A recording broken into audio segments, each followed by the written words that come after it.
Welcome to Cooking with Beth, with your host, Beth Riccardelli.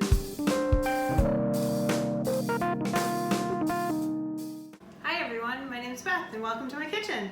Today I'm going to show you how to make an easy baked frittata.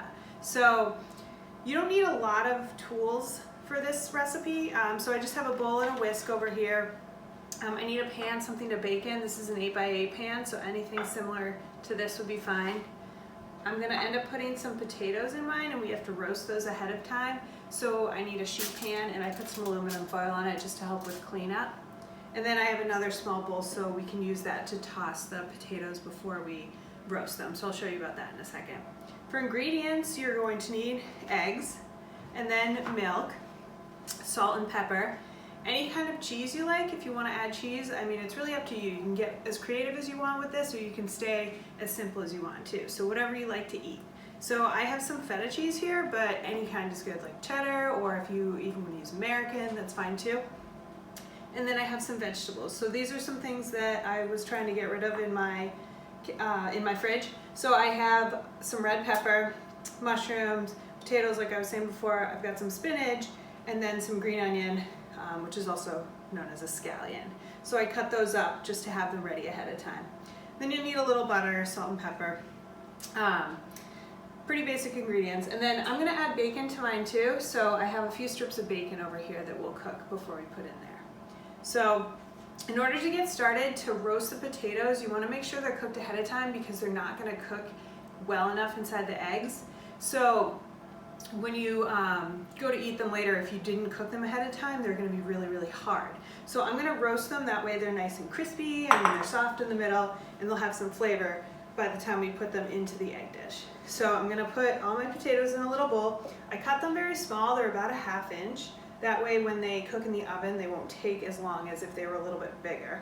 Plus, you don't want huge, huge pieces in your frittata at the end. You kind of want everything to be a similar size. So I'm going to put those in a bowl.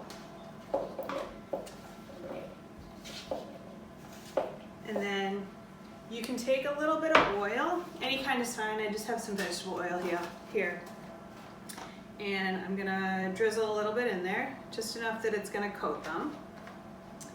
And then I'm going to take some salt. And some pepper. So you can put as much pepper as you like. And then this, you're gonna toss around. You can use your hands, or you can just make sure the whole thing gets coated. You can use a spoon or something too, however you'd like. Make sure that there's oil in all the potatoes and they're coated really well, a little salt and pepper. And then you're gonna evenly lay them on your tray. Okay. So take this and you can spread them out. You just don't want them to be too clumped, otherwise they won't cook evenly. All right, so really easy. So now I'm gonna take this, and my oven is preheated to 400 degrees, and I'm gonna put this in there for about 20 to 30 minutes. So we'll check it after about 20 minutes. They take a little time to cook. So I'm gonna put that in there for now to get them started.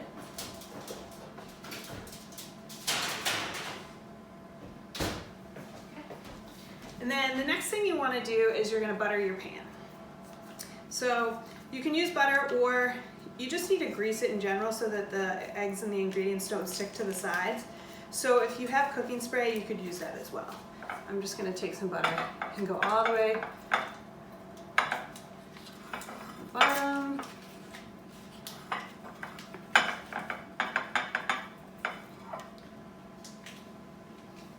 And then make sure you get the sides too, because stuff will stick on the sides as well.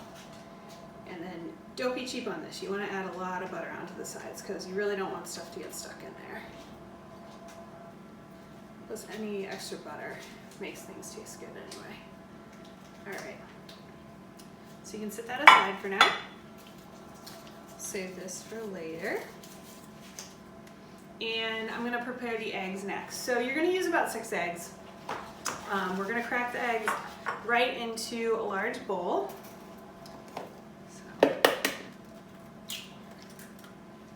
Make sure you don't get any shells in there. Just be careful. You can always pick them out if necessary.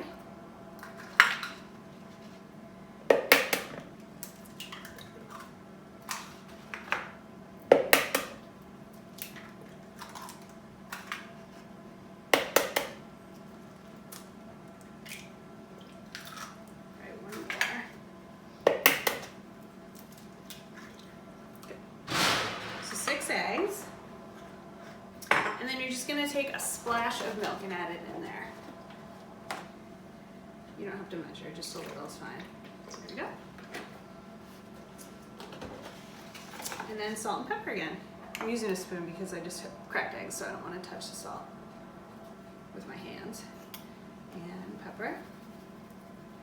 Okay. And then you're going to take your whisk, or if you don't have a whisk, you can use a fork. And you're going to whisk them all together. Break up the yolks and make it look like you would when you're cooking scrambled eggs. Kind of see. Okay. So we're gonna leave this aside for now. And we have our pan, we have all our veggies. Next, while the potatoes are in the oven, we're going to saute our mushrooms and our peppers, and then we'll cook the bacon. So all these items have to get cooked before you put them in there. Otherwise, they just won't be cooked enough when you go to eat the item at the end. So the green onions and the spinach, I'm gonna leave for now because they're both really, really thin. What'll happen is when you put them in the frittata and then you bake it at the end, these items they're thin enough that they're gonna wilt right into the dish. So you don't have to worry about cooking them ahead of time. So I'm just gonna leave those here, and then we're gonna go over and saute these in a pan on the stove.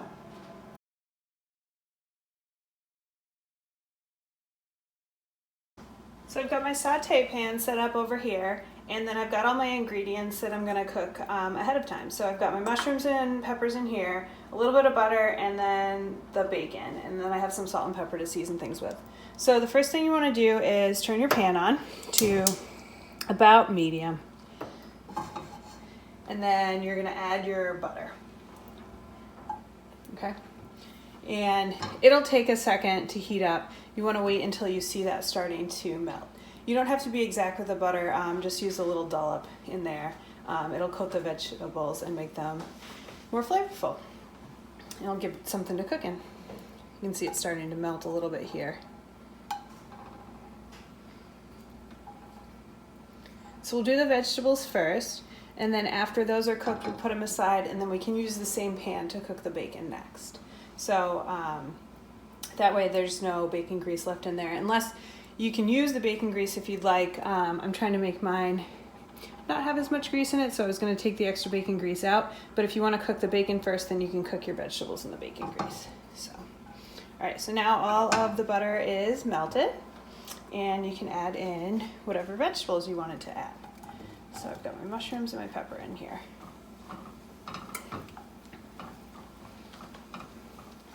All right, so we're gonna let those cook on medium to medium high until they're nice and tender. So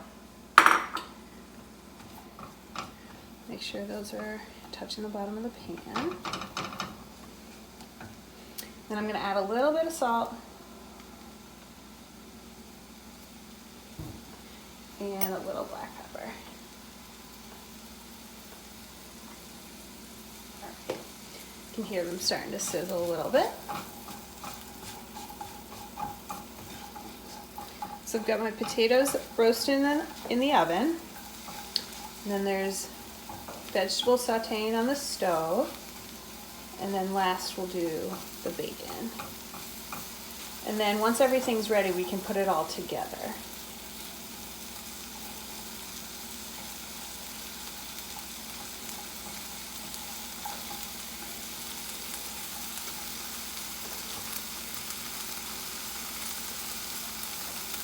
So the mushrooms are going to start turning brown. I'm going to let them sit for a minute, and then you'll see they shrink a little bit, and then some of the liquid starts to come out of the mushrooms, and that's how you know when they're starting to really cook. Right now they still look like they're raw.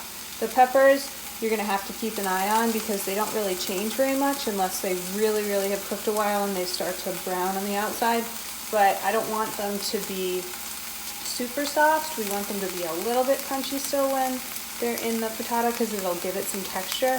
So I'm just gonna let them cook as much as the mushrooms, but not too worried about them being super, super soft and done.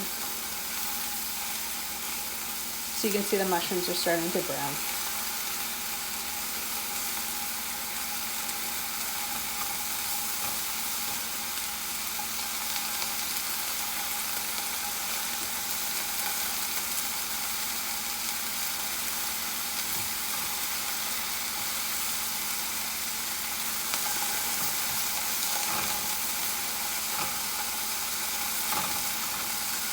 they're starting to brown too much and they don't seem like they're done, you can always turn your heat down a little bit and just adjust it based on what seems to be working. I think that medium to medium high does a pretty good job.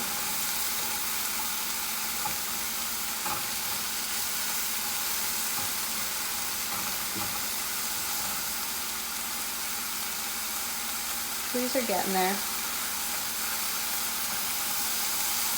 You can really use any vegetables that you have in your fridge. I like the peppers and mushrooms and stuff, but you could add tomato. You just want to be a little careful with tomato because it has a lot of liquid in it, and so when you add it into your frittata, you want to try to make sure that you don't include too much of that liquid, otherwise it will be really soggy when you go to bake it. But any onions, broccoli if you like, any meats or any types of cheese. You can really just get creative. And this is good for dinner and breakfast. So if you wanted to make one for breakfast early in the morning, you can do that. Or you can make it for dinner. There we go.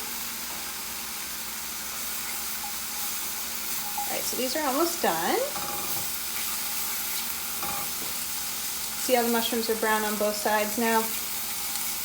And they don't look raw anymore. Alright, so these are all set. I'm going to turn off my burner. And then I'm going to take these, and I have a plate over here on the side. I put a paper towel on it for when we cook the bacon, and I'm going to put the veggies on the other side. So, got that. And make sure to move this out of the way so it doesn't catch fire. So now I'm going to turn my pan back on to a similar temperature, and then I'm going to put the bacon in the pan. There you go. It's still pretty hot.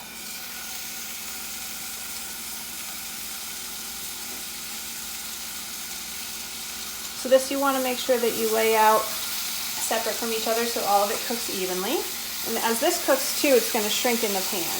So you want to leave it on one side, and then when it starts to cook a little bit, you're going to flip it over and cook the other side. This is typically better if it's a little bit crispy when you cook it in the pan, or cook it ahead of time and then put it in the frittata, because then you'll get a crispy bacon in your actual frittata. If you like it a little less crispy, that's fine. I just find that it works a little bit better in the recipe when it's crispy. So I'm going to let that sit there for a second. Use a fork to flip this.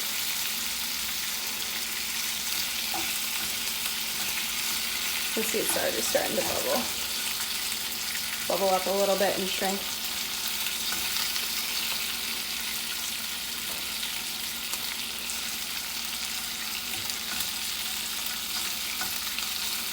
So if you had something left over too, like say maybe the night before you made tacos and you had like some taco meat or something, you could throw that in this instead of bacon. Or if you had leftover ham or something like that, you could put that in. You can get creative, like I was saying before. You don't have to stick to like a specific set of ingredients. So use whatever you like. You don't have to add any meat in if you don't want to either. You can make a vegetarian version. Just move over.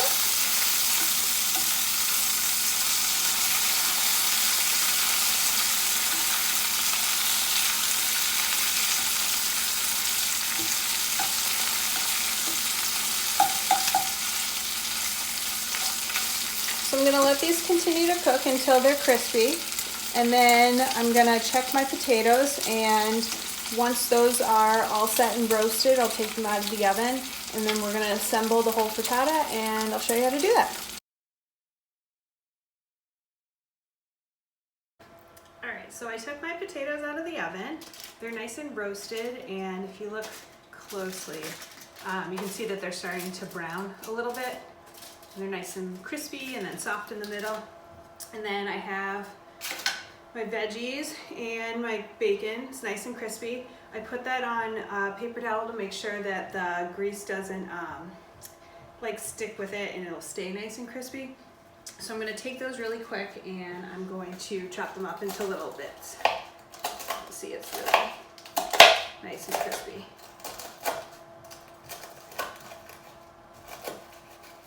So be careful when you're cooking bacon, you're going to end up having a bunch of grease in the pan after and it's really hot. First of all, never pour that down the drain because that can ruin your drain. So let it cool a little bit and then take the grease and pour it into something like a little cup or something like that that's made out of glass, or sometimes if you're using the metal cans or something, if you have them left over, you can pour it in there and then you can let it cool all the way and then throw it out from there into the trash. That way it doesn't ruin your sink. So be really, really careful with that. So now I have all my ingredients ready and this is the easy part. You can put everything together. So I'm going to take my veggies, put them in the dish that I had buttered. You want to evenly spread them around.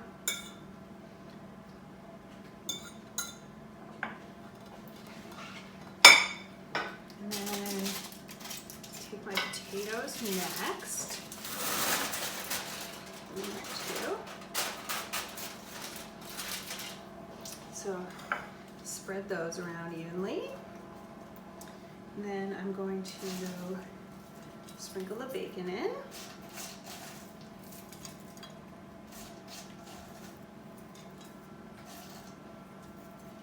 And then I'm going to add some spinach. This is going to wilt down a little bit. There we go. So put a little spinach in there and then my green onions.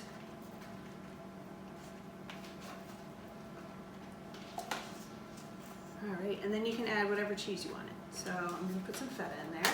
And then this you can choose to put as much as you want. If you're using shredded cheese, maybe a couple handfuls, or I'm just going to sprinkle some of this in so that each section gets a little bit. But you don't have to measure or be exact. So something like that. That way, I personally think the cheese makes it taste really good, so I want to make sure there's some in every bite. And then take your egg mixture and you're going to pour this directly over the whole thing.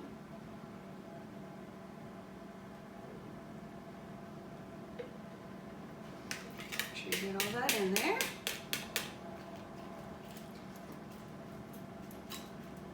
It's going to spread itself out with all the other ingredients. And then as you cook it, the eggs are going to expand a little bit too.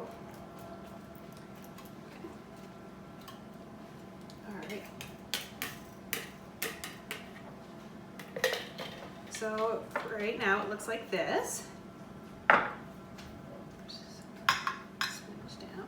And then I'm going to take this, and I left my oven at 400 degrees after I roasted the potatoes, which is perfect. So you want to make sure it's still at 400, and you're going to put it in there to bake for anywhere from 25 to 30 minutes. I'm going to check it at like 20 minutes and then check it every 5 minutes after that, just to make sure it isn't burning.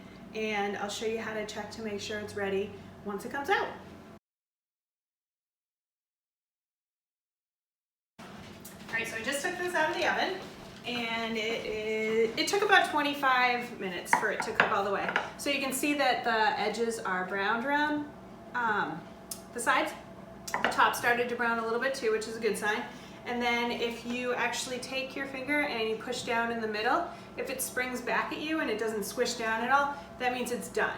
So if you do that, you want to check that before you take it out of the oven. If you do that and it doesn't spring back at you and it's kind of squishy still, then give it a few more minutes in the oven because the middle is going to be really soggy. So this is all set to go. Enjoy.